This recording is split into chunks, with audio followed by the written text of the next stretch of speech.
저희 교회는 이제 추석 명절 다음 주일을 추수감사 주일로 이렇게 섬기고 있는데, 올 한 해를 돌아보면서 하나님께서 우리의 삶을 인도하신 것을 저희들이 기억하고 또 감사하는 날로 보내고 있습니다. 추수감사 주일이 우리의 열매와 또 우리의 수확의 어떤 결과에 대해서 감사하는 날이기도 하지만, 더 중요한 것은 우리 삶의 모든 순간을 인도하신 하나님의 손길을 저희들이 기억하는 데 그 의미가 있습니다. 지금 우리가 누리고 있는 모든 것들, 또 지금 우리가 마주하고 있는 이 시간들이 나의 수고를 넘어서서 하나님의 은혜가 됨을 저희들이 고백하는 그런 시간인 것이죠. 하나님께서 올 한 해도 우리의 삶을 인도하신 줄을 우리가 믿습니다. 각자의 문제가 있고 또 우리 삶에 힘겨운 상황들이 있지만, 이 시간 속에서도 하나님이 우리를 붙들고 계시고, 또 지금 이 자리에서도 우리의 눈에 보이지 않지만 하나님이 여전히 일하고 계신다라는 그러한 하나님의 선하심을 저희들이 고백하며 나아갈 수가 있는 것이죠. 여러분에게 어떤 감사의 제목들이 있으신지 한번 돌아보기를 원합니다. 우리의 소유가 아니라 지금 나의 삶을 인도하고 계시는 하나님을 바라보면서 그 하나님께 감사 올려드릴 수 있는 오늘 우리의 예배와 또 우리의 삶이 될 수 있기를 소망합니다. 오늘 본문 말씀에는 그러나 감사할 수 없는, 감사하기 참 힘든 그런 한 사람의 이야기가 나오고 있습니다. 문제와 절망의 자리에서 이 한 영혼이 어떻게 하나님 안에서 회복되어져 가고 있는지를 오늘 말씀을 통해 함께 살펴볼 수 있기를 원합니다. 첫 번째 저희가 먼저 살펴볼 수 있는 오늘 본문의 내용은, 예수님은 세상의 전설이 아니라 우리의 참 진실이 되시는 분이라는 것을 우리가 알 수 있습니다. 세상이 말하는 전설이 아니라 우리의 참 진실이 되는 분임을 우리가 알 수 있습니다. 우리가 읽었던 5절 말씀, 요한복음 5장 5절의 말씀을 다시 한번 함께 읽어보도록 하겠습니다. 시작. 거기에 38년 동안 병을 앓고 있던 사람이 있었습니다. 이 요한복음 5장의 이야기는 한 연못을 배경으로 그 이야기가 진행되고 있습니다. 우리가 지난 주간에 추석 명절을 보낸 것처럼 유대인들에게도 명절을 지키는 그런 절기가 있었는데, 어떤 절기였는지에 대한 견해는 다양하지만 어쨌든 요한복음 5장 1절 말씀을 통해 우리가 볼 수 있는 것은, 유대 사람들의 절기로 인해 많은 이들이 지금 예루살렘 성전을 찾고 있었다고 합니다. 그리고 예수님도 예루살렘 성전을 찾게 되셨지요. 예루살렘 이 성전 주변의 이 성곽에는 8개의 문이 있었다라고 하는데, 여러분 어쩌면 성경에서 미문, 양문, 헤롯문 이런 문의 이름들을 한 번쯤은 들어보셨을지 모르겠습니다. 오늘 배경이 되는 이 연못은, 베데스다라는 이 연못은 양의 문 근처에 위치하고 있었다라고 이제 2절 말씀에서 그렇게 이야기를 하고 있는데, 이 양의 문이 어떤 곳인가 하면 예루살렘 성곽 이 동북쪽에는 양을 사고 파는 시장이 있었다라고 합니다. 이 명절에 이제 이 사람들이 예루살렘 성전에 들어가기 전에 하나님께 제물로 드릴 양을 준비해야 했던 사람들이 있었는데, 이곳에서 양을 구입하고 깨끗하게 닦은 후에 이 양의 문을 통해서 성전으로 들어가게 되었던 것입니다. 그리고 이 양의 문 곁에 이제 오늘의 배경이 되는 연못이 있었다라고 합니다. 이 연못의 이름은 베데스다라고 하는 연못인데, 이 연못 주변에는 많은 병자들이 있었고, 성경에는 눈먼 사람들, 또 다리 저는 사람들, 중풍 환자들과 같은 사람들이 이곳에 모여 있었다라고 합니다. 대부분 고침을 받기 어려운 병이었기 때문에 이들이 모여있던 이 연못 주변은 어쩌면 참 어둡고 비참한 그런 고통의 현장이라고 할 수가 있는 것입니다. 이들이 왜 이렇게 연못에 모여져 있는가를 성경 3절과 4절 말씀에서 이야기하고 있는데, 그 사람들에게 알려져 있던 한 소문, 전설과 같은 한 소문이 그들에게 들려 있었기 때문입니다. 그것이 무엇인가 하면 그 연못에 물이 움직일 때가 있었는데, 이는 천사가 이 물을 휘젓는 것이고, 이때 물이 움직일 때에 이 물에 가장 먼저 들어가는 사람은 어떤 병이든지 낫게 된다라는 그러한 소문과 어쩌면 그들에게 전해져 내려오는 그런 전설과 같은 그런 이야기가 있었던 것이죠. 그래서 이 소문 때문에 많은 사람들이 연못 주위에서 서로 언제 물이 움직이는가를 지켜보며 먼저 뛰어들려고 연못만 바라보고 있었다라는 것입니다. 이 연못의 이름을 베데스다라고 제가 말씀을 드렸는데, 히브리 뜻으로 자비의 집, 긍휼의 집이라는 뜻을 가지고 있습니다. 그러나 실제로 이 연못은 그 이름의 뜻과는 전혀 어울리지 않게 어떤 진실이 아니라 전설만 남아있고, 또 자비의 집이라고 불려지는 곳이지만 자비와 긍휼이 아니라 서로 먼저 뛰어들기 위해 경쟁하고 또 서로를 시기하고 서로를 그렇게 바라보는 안타까운 장소가 되어져 있었던 것이죠. 물론 이들이 얼마나 간절했으면 그들에게 고통과 이 힘겨운 상황들이 너무나 오랫동안 주어져 있는 힘겨운 문제이기 때문에 이 간절한 마음을 우리가 알고 있지만, 사실 이들은 천사가 물을 움직인다라는 그러한 어쩌면 미신적인 신앙으로 또 건강하지 못한 그러한 믿음으로 이 문제의 해결을 지금 기다리고 있는 모습을 볼 수가 있습니다. 결국 이 베데스다 주변의 사람들이 무엇을 바라보고 있는가?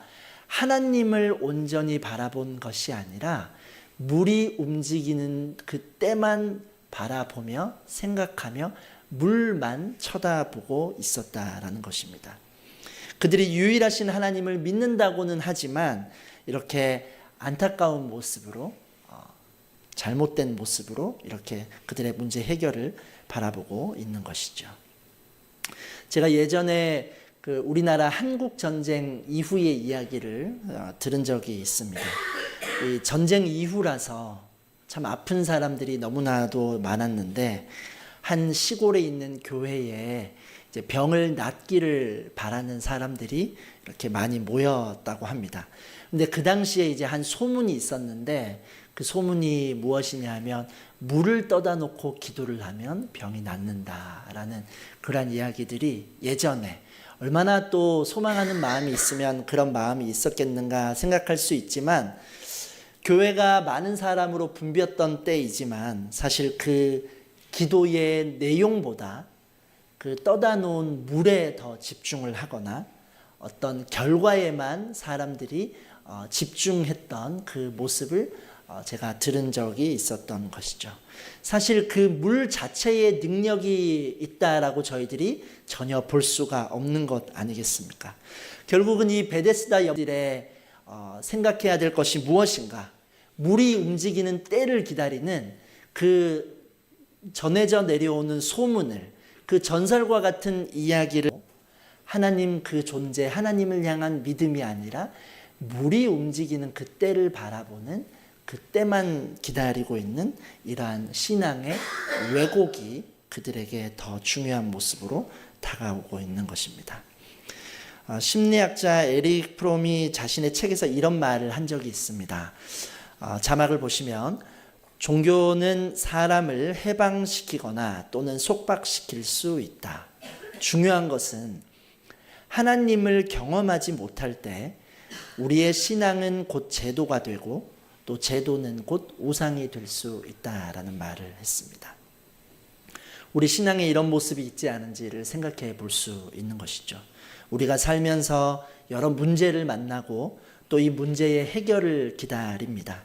그런데 하나님을 믿는다고 하면서도 이 하나님의 뜻보다 내 소원의 결과에만 먼저 집중하고 그 생각만 우리가 계속해서 앞세우게 된다면 이것은 사실 하나님의 주권을 우리가 바라보는 것이 아니라 내 방식의 신앙으로 살아가는 모습이 될 수 있다라는 것입니다. 오늘 이 38년 동안 병을 앓고 있던 사람의 회복이 어떻게 시작되고 있는지를 저희가 주목할 필요가 있습니다.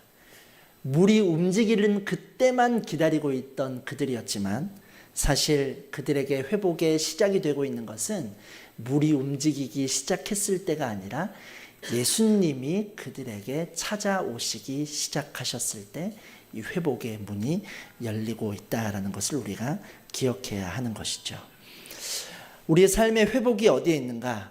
물이 움직일 때라는 전설과 같은 이 세상의 이야기와 세상의 소문이 아니라 참 진실이 되시는 예수님, 그 예수님이 우리에게 오시고 함께 하실 때 이 회복이 시작될 수 있음을 저희들이 기억할 수 있기를 원합니다.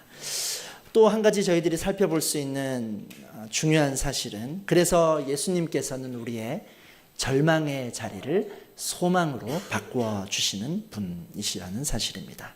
우리가 읽었던 본문 6절과 7절의 말씀을 함께 읽어보도록 하겠습니다. 6절과 7절입니다. 시작. 예수께서 그가 거기 누워있는 것을 보시고 또 그가 이미 오랫동안 알아온 것을 아시고 물으셨습니다. 내 병이 낫기를 원하느냐? 환자가 대답했습니다. 선생님, 물이 움직일 때 못에 들어가도록 나를 도와주는 사람이 없습니다. 다른 사람들이 나보다 먼저 물속에 들어갑니다. 아멘. 예수님의 모습을 설명하는 본문을 보게 되는데 이미 알고 있던 본문이지만서도 그러면 이 사람이 평소에 끼니는 어떻게 해결했으며 평소에 입을 옷은 어떻게 가지고 왔으며 이러한 질문들을 하게 되더라고요. 하루하루 누워서 그저 하늘만 쳐다보는 것 외에는 할 수 있는 것이 아무것도 없고 그가 늘 외롭고 힘겨운 상황 가운데 있는 이런 세상에 그 누구도 관심을 가지지 않는 이 사람에게 예수님이 지금 질문하고 계십니다. 그런데 예수님이 이렇게 물으십니다. 너의 병이 낫고자 하느냐? 사실 이 질문이 아주 좀 어떻게 보면 의아하게 들릴 수 있는 질문입니다. 38년을 병으로 보낸 사람에게, 그렇게 오래 기다리던 사람에게 어쩌면 너무나 당연한 질문을 지금 예수님께서 하고 계신 것이죠. 예수님이 이 질문을 하신 것은 병의 상태를 물어본 것이 아니라 그의 마음과 그의 마음의 방향을 다시 한번 되새기고자 하시기 위함입니다. 그가 지내온 오랜 시간은 어쩌면 병을 낫고자 하는 기대와 소망을 사라지게 만들었을지도 모릅니다. 오랜 구걸 생활과 또 계속되는 좌절, 물이 움직일 때 어떤 사람이 먼저 뛰어들어가고 자신은 뛰어들어갈 수 없는 이러한 좌절로 인해서 이러한 상황이 어느덧 그에게 익숙하고 당연한 상황이 되어버린 것입니다. 이 절망적인 모습에 보였다라는 것을 6절 말씀에서 이야기하고 있는 것이죠. 그동안 예수님을 만났던 많은 병자들이 성경에서 예수님을 향해 어떻게 반응하고 있습니까? 나면서부터 보지 못했던 사람은 본 적이 없는 질문일지도 모릅니다. 누가 그에게 와서 당신의 병이 낫기를 원하십니까? 라고 물어봤겠습니까? 이 사람에게 병이 낫는다는 이 말은 잊혀진 언어와 비현실적인 꿈이 되어버린 그런 상황인 것이죠.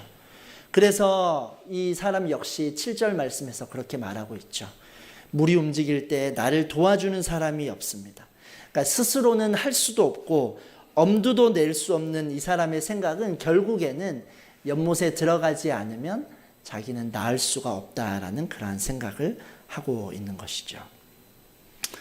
제가 예전에 어린 코끼리의 이야기를 알게 된 적이 있는데, 이 코끼리가 어릴 때 조련을 받을 때 처음 겪게 되는 과정이 아주 단단한 쇠사슬에 매여서 또 기둥에 이렇게 묶이게 된다라는 이야기를 본 적이 있습니다. 그러면 이 코끼리가 아무리 힘을 쓰고 몸부림을 쳐도 결국은 이 쇠사슬을 끊지를 못한다라는 것이죠. 그런데 이렇게 며칠만 지나고 나면 코끼리가 더 이상 움직이지 않는다라고 합니다. 이후에 이 코끼리가 몸이 자라고 또 힘이 단단해지고 어쩌면 쇠사슬을 끊어낼 수 있을 만큼 힘이 강해지지만 이 코끼리가 더 이상 그런 시도를 하지 않는다라는 것입니다. 왜냐하면 어차피 안 될 것이라는 그 기억이 그 코끼리의 생각을 올가매고 있기 때문이라는 것이죠. 익숙한 절망이 우리에게 주는 그러한 영향이라고 할 수 있습니다. 몸이 자라더라도 마음이 여전히 묶여 있는 것처럼 우리의 영혼 또한 그럴 때가 있습니다. 우리가 기도해도 변화가 없고 문제가 해결이 없으면 그 자리에 주저앉아 버리게 될 때가 있다라는 것입니다. 우리에게 누구나 아픔이 있고 또 오랜 시간 해결되지 않는 문제가 여전히 우리에게 존재하고 있습니다. 시간이 길어지면 길어질수록 이 문제는 우리에게 불가능한 문제가 되어져 가는 것 같고 또 나를 연못에 넣어줄 사람이 없다라고 말하는 것처럼 우리 주변의 환경이나 나의 상황을 탓하게 될 때도 있음을 보게 됩니다.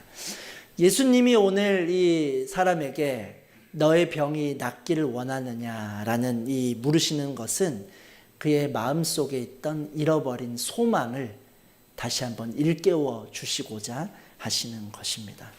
오랜 기다림과 상실로 가득 차 있던 그 인생 가운데 잃어버린 소망을 다시 주시고 그 회복의 과정을 이루어 가고 계신 것이죠. 한 심리학자 빅터 프랭클은 이런 말을 했습니다. 인간은 환경에 의해 인간의 삶이 결정되지 않는다. 이 환경에 대해 우리가 어떤 태도를 취할 것인지 결정하는 것이 더 중요하다. 그리고 이것을 우리가 믿음의 관점으로, 성경의 관점으로 해석할 때에는 우리가 이런 절망의 자리 가운데 있지만 소망을 가질 수 있는가라는 것을 이야기하고 있는 것입니다. 혹시 우리들 가운데에 이러한 여러 문제 앞에서 하나님을 바라보는 대신에 나 자신의 한계와 또 우리의 주변의 상황을 바라보면서 어쩌면 이제는 소망을 완전히 잃어버린 것 같은 그런 오래된 문제가 주어져 있는지요. 예수님께서 우리에게 질문하신다면 너의 이 문제가 해결되기를 원하느냐? 예수님이 우리에게 질문하신다면 예수님이 이렇게 물으실 때 우리가 어떻게 대답하시겠습니까? 이제는 이래서 어렵고 해봤는데 안 되고 오랜 시간이 지나서 이렇게 설명하는 것은 우리의 믿음의 반응이라 할 수가 없습니다. 예수님이 물으실 때 우리가 하나님을 향한 믿음의 관점으로 반응할 수 있는 우리가 되기를 원합니다. 상황이 달라질 때에 회복이 시작되는 것이 아니라 오늘 이 말씀에서는 잃어버린 소망을 다시 한번 일깨울 때, 마음이 다시 한번 깨어날 때에 회복이 시작될 수 있음을 예수님을 통해 우리가 볼 수 있는 것이죠. 예수님의 마음과 뜻을 생각하며 믿음으로 반응할 수 있는 우리의 믿음이 될 수 있기를 소망합니다.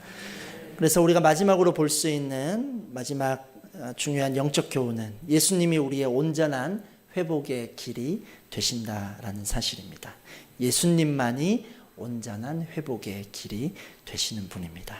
8절과 9절 말씀을 마지막으로 함께 읽도록 하겠습니다. 시작.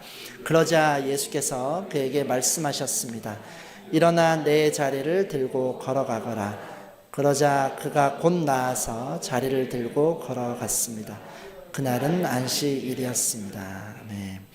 예수님은 이제 이 사람에게 내 자리를 들고 걸어가라 라고 말씀을 하고 계십니다. 일어나 너의 자리를 들고 걸어가라 라고 이렇게 세 부분으로 말씀하고 계시죠.